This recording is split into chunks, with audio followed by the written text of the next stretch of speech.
আপনারা টাইটানিক জাহাজের নাম শুনেছেন? টাইটানিকেরও 8 গুণ 10 গুণ বড়।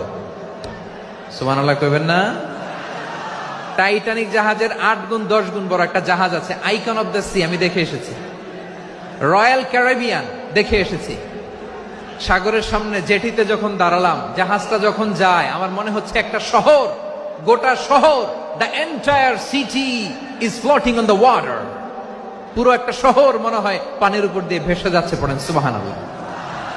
এই যে আইকন অফ দ্য সি, এই ক্রুজ, এই জাহাজটা, এটার ভিতরে স্টেডিয়াম আছে। কিসের ভিতরে স্টেডিয়াম? কথা বুঝে নাই বোধহয়। স্টেডিয়াম কিসের ভিতর? সুইমিং পুল আছে, শপিং মল আছে, রেস্টুরেন্ট আছে, ক্লাব আছে, 3000 4000 রুম বিশিষ্ট, কক্ষ বিশিষ্ট হোটেল আছে। এই সবগুলোর নিয়ে এগুলো চলে।